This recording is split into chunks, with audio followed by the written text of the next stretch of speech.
Advertencias del castigo futuro no les parecen reales al malvado. Por Jonathan Edwards, 1727. Entonces salió Lot y habló a sus yernos, los que habían de tomar sus hijas, y les dijo: Levantaos, salid de este lugar, porque Jehová va a destruir esta ciudad. Mas pareció a sus yernos como que se burlaba. Génesis 19:14.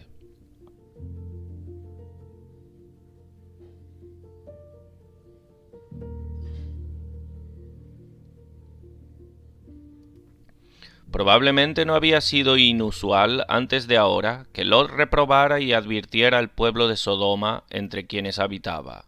Leemos que su alma se afligía cada día a la vista de sus maldades, como en 2 de Pedro 2, 7 y 8. Y probablemente Dios lo enviara allí con ese fin, reprobar y advertirlos, pues Dios primero suele usar todos los medios justos para la recuperación de un pueblo, aconsejando y advirtiéndoles antes de destruirlos. Pero parece que la predicación de Lot entre ellos se había demostrado ineficaz, y ellos continuaban todavía universalmente corrompidos, de modo que no había 10 justos en toda la ciudad. Dios envió a 2 ángeles con fuego y azufre para destruirlos, que vinieron primero a darle a Lot la advertencia para que escapara de la destrucción común, y Dios tuvo misericordia por su causa de toda su familia, y ordenó que los ángeles le dieran la advertencia a ellos, para que todos ellos tuvieran la oportunidad de escapar, como están los 2 versos anteriores. Y dijeron los varones a Lot: ¿Tienes aquí alguno más? Yernos y tus hijos y tus hijas y todo lo que tienes en la ciudad, sácalo de este lugar, porque vamos a destruir este lugar, por cuanto el clamor contra ellos ha subido de punto delante de Jehová. Por tanto, Jehová nos ha enviado para destruirlo. En consecuencia, en el verso del texto, tenemos un relato de la advertencia de Lot a sus yernos. Primero, les da la noticia de la destrucción inminente. El Señor destruirá esta ciudad. Segundo, una exhortación de salvarse. Salid de este lugar.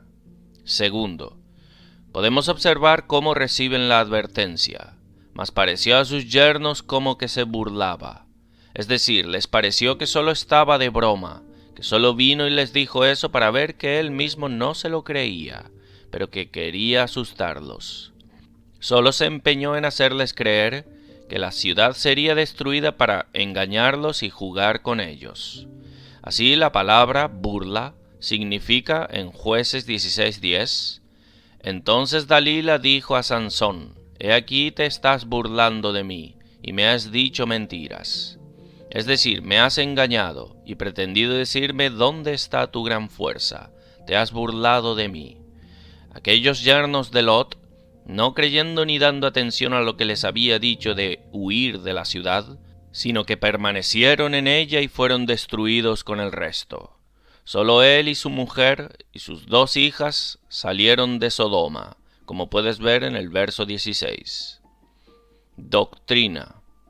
La razón por la que los hombres no consideran más las advertencias del castigo futuro es porque no les parece real. Al hablar de esta doctrina mostraremos, primero, qué se entiende por darse cuenta y cómo ellos están sin darse cuenta del castigo futuro. Segundo, demostraremos la doctrina. Tercero, daremos motivos por los que el castigo futuro no les parece real a los hombres malos. Pero, en cuanto al primer particular, hay estas 2 cosas en darse cuenta de una cosa, o necesarias para que las cosas nos parezcan reales: creer su verdad y tener una idea sensible o comprensión de ella. Primero, creer plenamente la verdad de ello de modo que parezca realmente verdadero. Así, aquellos que no consideran mucho amenazas y advertencias del castigo futuro, no saben más que puede que sea verdadero. No fijan en sus mentes de que no es así, y en sus palabras parecen tenerlo por sentado de que es así. Es en lo que ellos han sido criados, y han sido enseñados desde sus infancias, y todo el mundo donde han vivido ha profesado creer en eso, y han oído mucha predicación sobre eso, y su educación y ejemplo les hace decir como el resto. Ellos lo creen como los papistas creen en la transubstanciación y el purgatorio, porque así sus padres lo creyeron, y así la Iglesia lo cree. Pero ellos nunca, desde que nacieron, fueron propiamente convencidos de que es realmente verdadero. Han nacido con la corriente de la costumbre universal en un tipo de creencia, pero nunca tuvieron luz adecuada que realmente los convenza. Su creencia no es una creencia basada en la evidencia mostrada a sus mentes, sino sólo debido en alguna medida a la educación y ejemplo. Ahora, tal tipo de creencia que no está edificada sobre la evidencia, no irá muy lejos en influir a la mente de los hombres y hacerles mostrar alguna consideración importante de ello.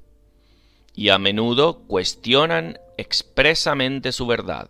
Dicen dentro de sí mismos: ¿cómo sabré que existe tal cosa como el infierno? Puede que sea solo un espantapájaros, una invención de hombres. Los hombres creen todo tipo de cosas, ¿y cómo sabré que es cierto, o que la Escritura es la palabra de Dios? ¿O que existe tal cielo e infierno como las Escrituras nos dicen? Tal tipo de pensamiento vienen a las mentes de malvados que endurecen sus corazones. Segundo, esto también es implicado en una cosa: parecernos real, que tenemos una idea o comprensión viva y sensible de ella. Aquellas cosas con las que estamos diariamente familiarizados, que vemos y oímos y sentimos, nos parecen reales. Tenemos una idea clara y sensible de ellas. Así, al ver a un hombre, obtenemos una comprensión más real y viva que si se nos hablara de él o viéramos su foto. Aquellas cosas con las que estamos familiarizados, cuando estamos despiertos, parecen más reales generalmente que nuestras imaginaciones cuando estamos soñando, porque nuestras ideas son mucho más distintas y vivas.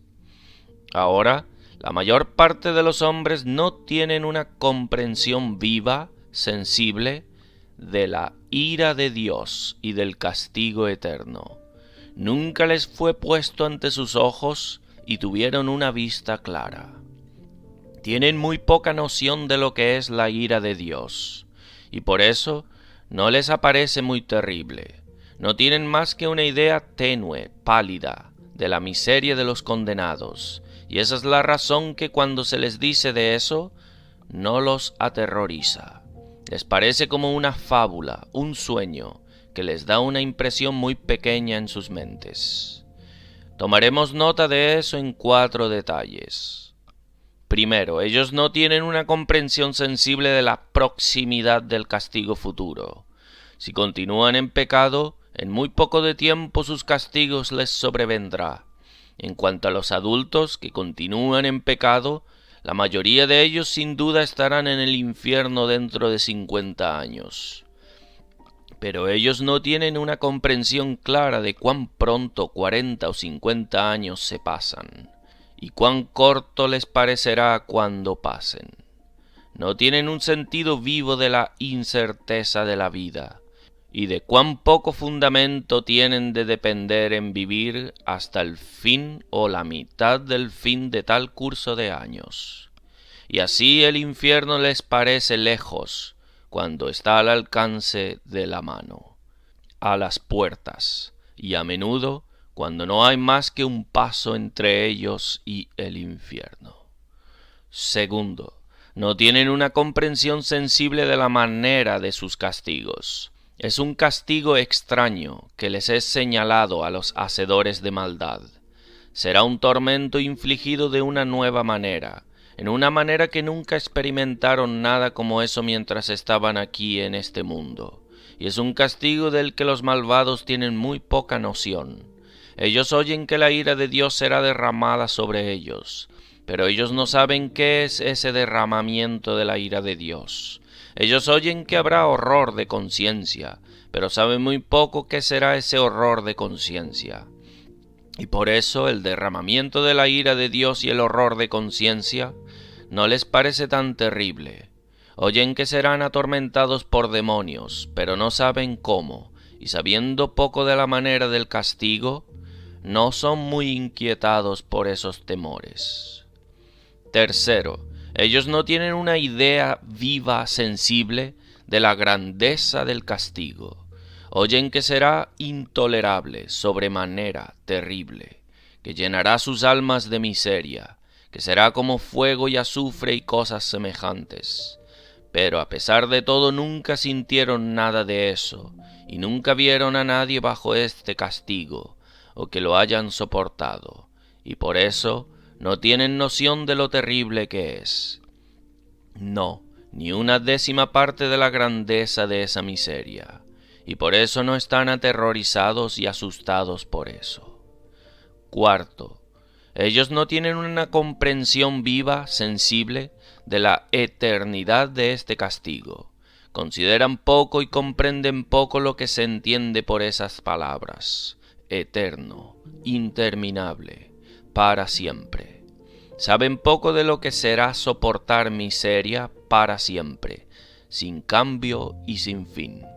No imaginan cómo será cuando lleguen a estar en el infierno, pensar consigo mismos que aquí debo estar para siempre, que no hay cómo escapar, no hay ayuda, no hay consuelo.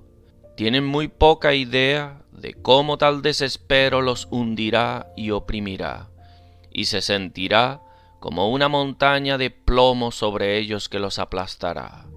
Pero ahora proseguimos a la segunda cosa. Que esto ciertamente es la razón por la que los hombres no consideran más advertencias del castigo futuro. Primero, la naturaleza de la cosa es tal que si les fuera real, ellos lo considerarían y serían muy despertados y aterrados por eso. Tales hombres odian la miseria, al igual que los demás. El tormento les es igualmente de terrible a ellos, y pueden soportar igualmente de poco, o pueden soportar las ideas de eso igualmente de poco. Y la eternidad del tormento es igualmente de terrible y contrario a sus naturalezas como a los demás. Y por eso la miseria o la grandeza y eternidad y el peligro y expectación del tormento eterno ciertamente los aterraría y los dejaría tan intranquilos como a los demás, si fueran igualmente sensibles. Si los hombres fueran realmente convencidos de la verdad de la amenaza del castigo futuro, y tuvieran una comprensión clara y viva de que es mucho más terrible que cualquier calamidad temporal, ciertamente lo temerían más que cualquier calamidad temporal, y tendrían mucho más cuidado en evitarlo, y de todas las formas manifestarían más preocupación con eso que con la pobreza, o enfermedad, o desgracia, o cualquier mal temporal. Si les pareciera real a los hombres de que hay un infierno de fuegos eternos, que todos los que mueren impenitentes y no convertidos deben inmediatamente ser lanzados, tan pronto como mueran, y nunca ser librados, sería imposible en naturaleza, y una contradicción, que ellos estén tranquilos y alegres, y que siguiesen alegremente en sus asuntos mundanos y recreaciones, mientras están en una condición impenitente y no convertidos. Tan imposible como lo es que un hombre ame el dolor y se deleite en ser miserable. Segundo, es evidente que esta es la razón por la que en cosas que se dan cuenta son más prudentes. En otras cosas, cuando se dan cuenta del peligro de alguna calamidad, se preocupan y son cuidadosos en usar medios de evitarla. Si los hombres están en peligro de la pobreza, de perder sus bienes en un litigio, o están en peligro de caer en desgracia, o si hay enfermedades infecciosas mortales cerca de ellos, y están expuestos a eso, o si hay un tiempo de guerra y sus vidas están muy expuestas al enemigo, ellos se preocupan y son cuidadosos y cautelosos a respecto de estas cosas. Son despertados por tales peligros, como la experiencia del mundo entero nos enseña, porque pueden darse cuenta de tales cosas, pueden ver con sus ojos y están muy sensibles de lo miserable que serían si fueran pobres, o si cayeran en desgracia, y se riesen de ellos, o se fuesen en cautiverios. Están sensibles de que les iría muy mal en tal caso, y se preocupan y temen, e inventan maneras. Los hombres no están dispuestos a confiar sus bienes en una dependencia de otras vidas. Si ellos han hecho algún gran negocio, ellos querrán que todas las cosas estén bien resueltas rápidamente, porque dicen que la vida es incierta y no saben lo pronto que pueden morir, pero sin embargo, arriesgarán sus almas en una dependencia de sus propias vidas, que son igualmente de inciertas, porque en un caso se dan cuenta del peligro y no en el otro. Supongamos que un hombre fuera a vivir 2 vidas en este mundo, una de 50 años y la otra de 1000 años, y una siguiera inmediatamente la otra, y fuera una cosa conocida y experimentada, y fuera así con todo el mundo, y veremos instancias de por qué todos pensarían que sería prudente cuidar de vivir una vida cómoda en la vida de 1000 años, aunque se descuidaran de la primera vida más corta. Y ¿por qué no vale más la pena cuidar de que no seamos miserables, sino felices en esa vida que es 1000 veces más, que inmediatamente seguirá esta vida que para la mayoría de adultos no pasa de 50 años? Y es muy incierto si es tanto como la mitad. La única razón por la que los hombres no se importan mucho más es porque no se dan cuenta de las cosas en un caso como en el otro. Esto deja evidente que es sólo por falta de darse cuenta del mismo modo de la miseria eterna, que ellos no están tan bien preocupados sobre eso y no están ideando cómo escapar de ella, pues esta es una calamidad infinitamente mayor que cualquiera de esos males mencionados, y es de una continuación infinitamente mayor, y es un mal más común. Es más común que los hombres vayan al infierno que de que caigan en pobreza, y los hombres naturales están en un peligro mucho mayor de perder sus almas que de perder sus bienes o mientras vivan de perder sus reputaciones. Por eso, la única razón por la que se preocupan con estas cosas, y no sobre eso, es porque se dan cuenta de una y no de la otra. Tercero, es evidente que esta es la razón por la que los hombres no consideran más las amenazas del castigo futuro, que no les parece real, porque una vez que son llevados en una medida a darse cuenta de eso, inmediatamente son despertados. Si son llevados a pensar dentro de sí que es verdad que Dios ejecutará su ira sobre los hacedores de maldad, y tienen algo de lo terrible que es el infierno ante sus ojos, les sobrecoge. Los terrores inmediatamente se apoderan de ellos, se quedan temblando en un sentido del peligro de sus condiciones. La única razón por la que alguien es despertado y no otro, es porque uno se da cuenta y el otro no. Y esta es la razón de que algunas personas que anteriormente estaban seguras son despertadas, porque la miseria futura es más claramente puesta ante sus ojos que antes. Ahora, como propusimos, en tercer lugar, ¿por qué el castigo futuro no les parece real a los hombres?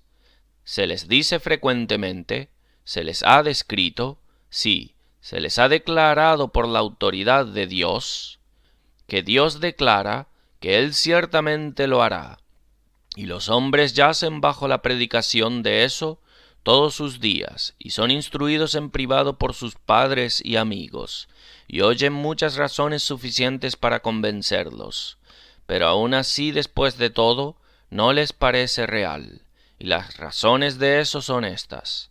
Primero, sus almas, al estar totalmente poseídas de una naturaleza pecaminosa y malvada, les impide de cualquier verdad de que la religión tenga impresión en ella. La naturaleza es contraria a toda verdad de la religión. Se opone y resiste a toda esa luz.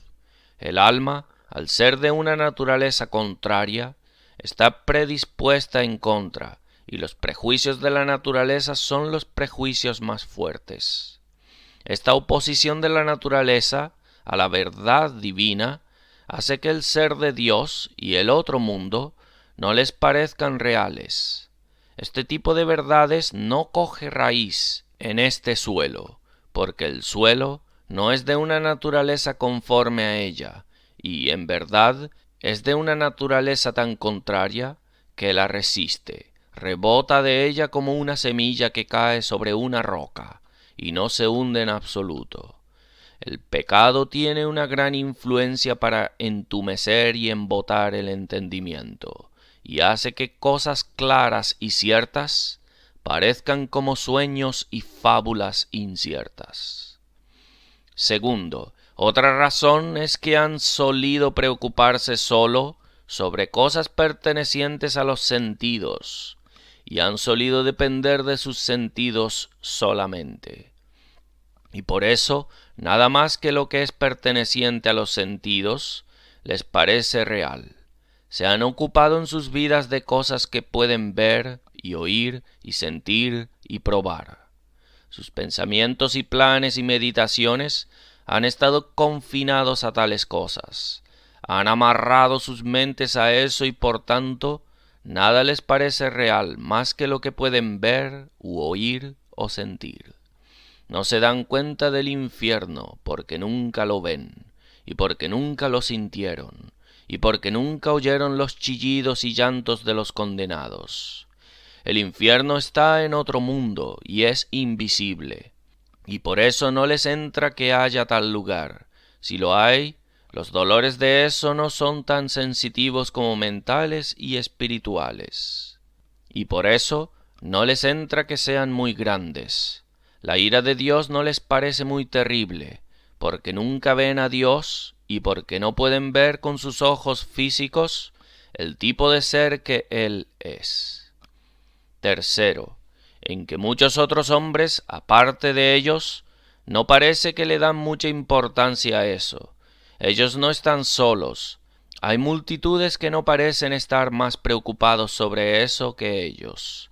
Sí, puede que la mayor parte, y algunos hombres que son muy estimados, que se les reconoce como hombres de entendimiento, astutos, hombres que son ricos y en posiciones grandes, y esto los endurece y les hace estar más lejos de darse cuenta de eso. El provecho que haremos de esta doctrina será de algunas consideraciones para hacer que el castigo futuro te parezca real. Primero, hacerte realmente creer que existe tal cosa, y segundo, que puedas tener una comprensión viva sensible de eso. Para que puedas realmente creer que la ira de Dios en el otro mundo será eternamente ejecutada sobre pecadores impenitentes, me empeñaré en mostrar lo irrazonable que la suposición contraria es, lo absurdo que es suponer que no hay un castigo futuro de pecadores, por las siguientes consideraciones. Primero, si no hay castigo futuro, entonces los hombres no tienen por qué tener miedo de él, como lo tienen de ofender a príncipes. Si las Escrituras son la palabra de Dios o no, aún el vicio y la maldad e inmoralidad es ofensivo y contrario a la voluntad y ley de Dios. Es contra la ley de la naturaleza. Dios, cuando nos creó, creó esa ley en nosotros. Nos dio tal naturaleza que nos dice a nosotros y a la humanidad que el vicio y la maldad no están bien, que hacer eso es hacer aquello que no debemos hacer. La naturaleza que Dios nos ha dado nos dice, y la conciencia de cada hombre les dice, y la luz de la naturaleza dice, y les dijo a los paganos que tales cosas son ofensivas a Dios. Pero si no hay castigo por el pecado en otro mundo, los hombres no tienen por qué temer en ofender a Dios, e ir en contra de su voluntad, y afrentarlo, y rebelarse contra él, y despreciar, y burlarse, y blasfemarlo. Digo, si no hay castigo en un estado futuro, los hombres no tienen por qué temer de tales cosas.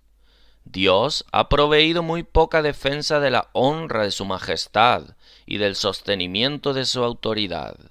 Los hombres no tendrán que temer en desagradar a Dios, desagradar al magistrado. Dios en verdad puede traer males temporales sobre los hombres, pero sabemos que algunos de los hombres más malvados viven en mucho y en prosperidad. Pero si Dios trajese males temporales sobre hombres que ofenden, así también reyes terrenales traen toda forma de males temporales sobre los que les ofenden. Ellos pueden quitarles bienes a los hombres, o desterrarlos, mantenerlos todos sus días en una mazmorra, o matar el cuerpo, o ponerlo en una gran muerte atormentadora. Y el desagrado de ellos sería tan terrible como el de Dios, si no hubiera ningún castigo futuro.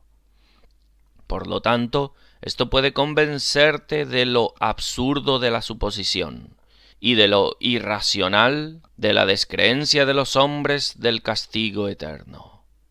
Segundo, si no hay un castigo futuro, entonces no puede haber nada que refrene a los hombres de arruinar y devorarse los unos a los otros. La conciencia no los refrenaría de hacer cualquier cosa por la que ellos tuvieran un prospecto de promover su propio interés, si ellos estuvieran seguros de que no había castigo en el otro mundo. No habría nada que refrenara a los hombres del robo, o adulterio, o perjuro, o asesinato, o cualquier cosa más por la que cualquier hombre tuviese algún prospecto de su propia riqueza o placer. La humanidad se devoraría entre sí. No habría tal cosa como vivir en el mundo. La tierra se convertiría en un infierno.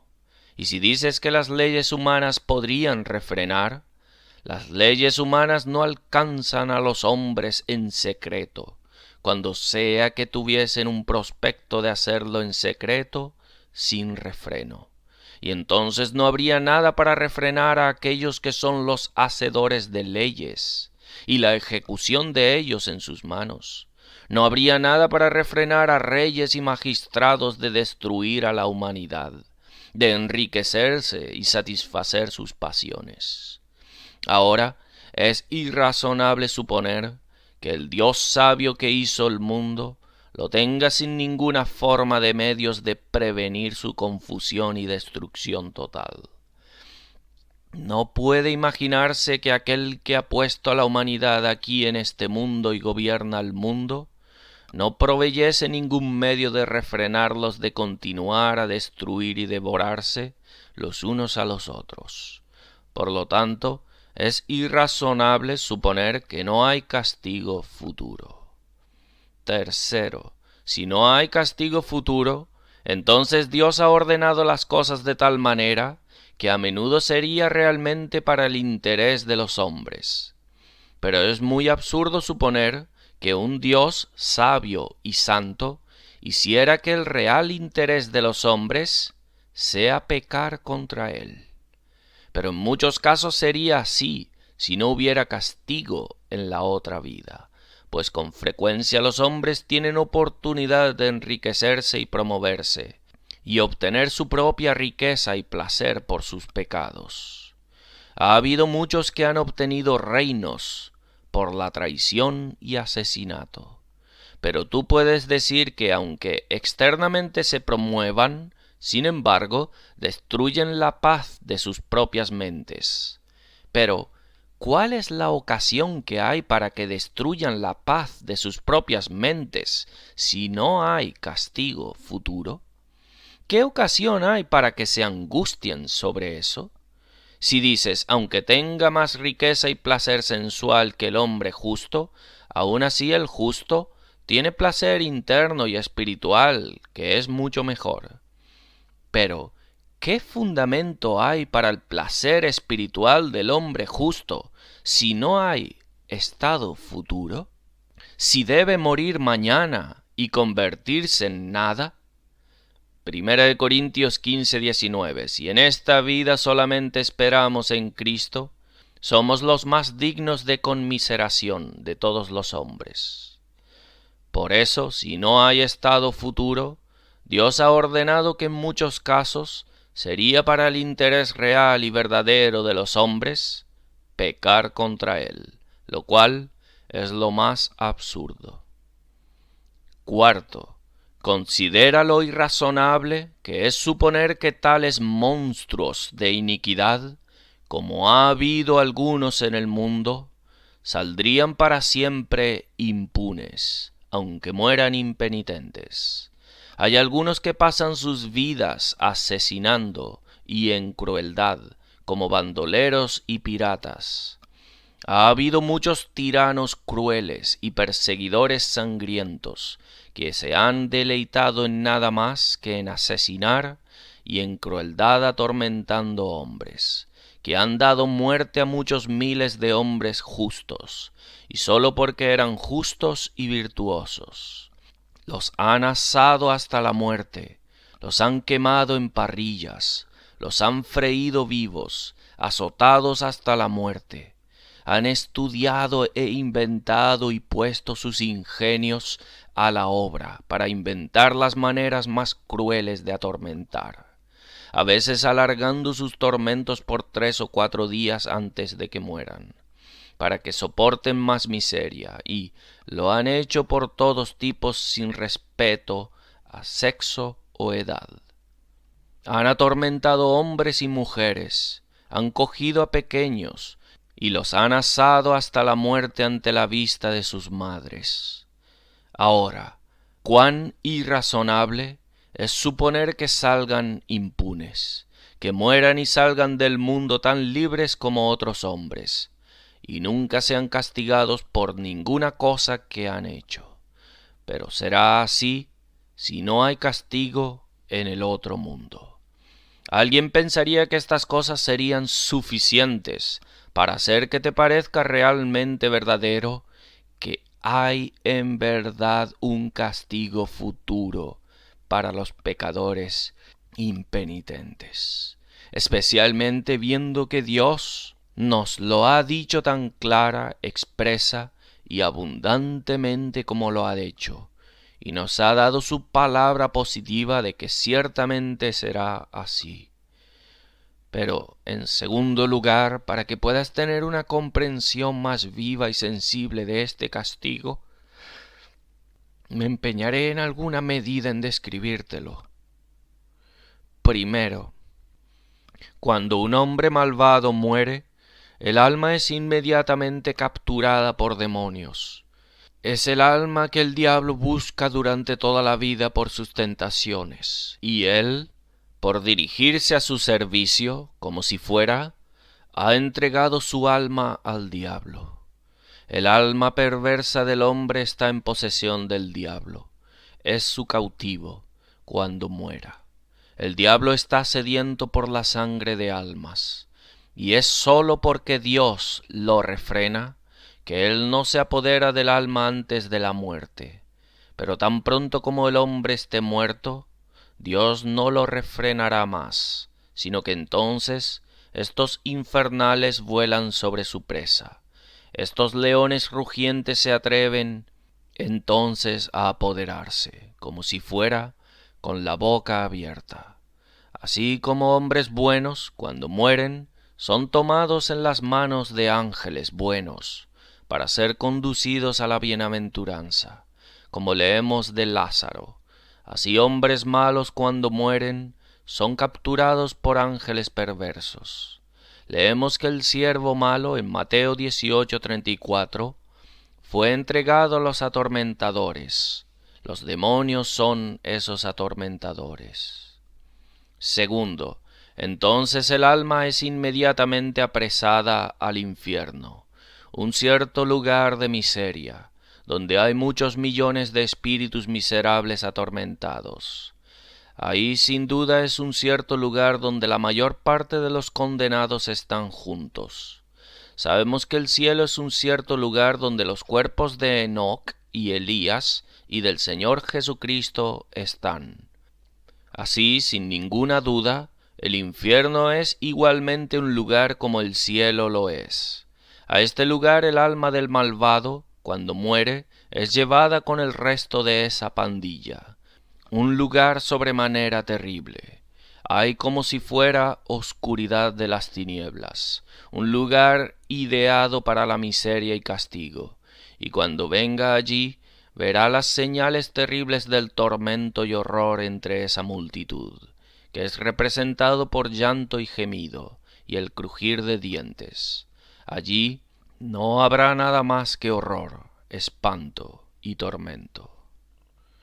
Tercero, en ese lugar Dios tiene una manera de expresar terriblemente su ira, de derramarla sobre el alma tan pronto como llega allí, y sobre todos los espíritus que están ahí. No sabemos exactamente cómo es, pero sabemos que es comparado con el fuego, con un lago de fuego, con fuego y azufre, con un horno de fuego, que es hecho para un calor extraordinario. Es comparado con el trueno y relámpago. Es dicho que habrá fuego y azufre, y una tempestad horrible sobre ellos que los destruirá por continuos destellos de relámpago, como hizo con Sodoma y Gomorra. Es comparado con una corriente de azufre, y un valle de los hijos de Hinnom, donde sus hijos fueron en una manera cruel quemados hasta la muerte. Habrá una manifestación extraordinaria de la ira de Dios. Cada cosa que contemplen mostrará señales de la ira y furia de Dios. Estarán rodeados de eso, y sus almas se llenarán hasta rebosar. Cuarto, el alma malvada será atormentada por demonios. Ellos son llamados atormentadores en el lugar anteriormente mencionado. Ellos se deleitan en la miseria de hombres, que era lo que le hizo tentar al hombre a caer al principio, para que pueda hacerlo miserable, y esto le hace buscar tentar almas desde entonces, porque desea sus miserias. Dios lo refrena en este mundo, pero allí será suelto para rasgarla como un león rugiente, y para atormentarla como un escorpión, o un dragón que tormenta con su veneno. Si las personas viesen la apariencia del diablo, ellos se quedarían terriblemente aterrados, especialmente si ellos no han tenido esa consideración de que él no podía hacerles más daño que lo que le es permitido, pero en el infierno no estará bajo restricciones. Dios no los refrenará, sino que él podrá obrar tanta miseria en las almas condenadas como pueda. Quinto, no habrá ayuda. Se nos es enseñado que no caerá una gota de agua para enfriar sus lenguas.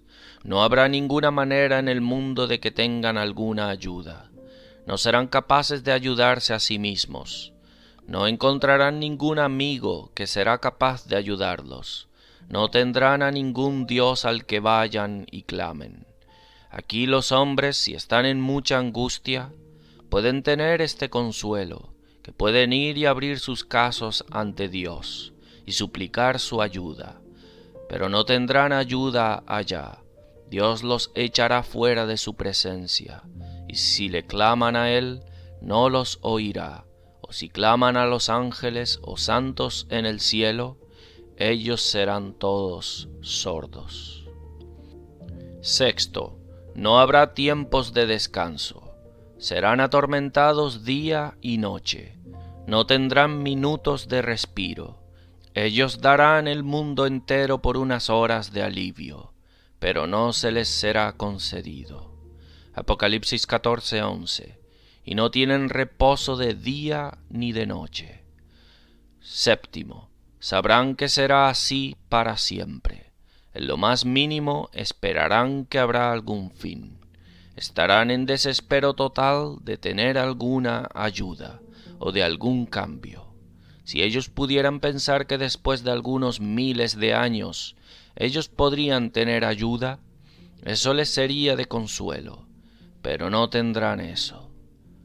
Octavo, tendrán una expectación temerosa del aumento de sus tormentos en el día del juicio. Esto les hace temblar a los demonios, y también les hará temblar a ellos. Entonces esperarán ser atormentados en cuerpo como en alma, tener cada miembro y parte del cuerpo lleno de tormento, y que así continuará desde ahí en adelante. Por lo tanto, sé exhortado a no ignorar las amenazas del castigo futuro, sino date cuenta y cuídate de que ahora en esta única oportunidad escapes de este castigo.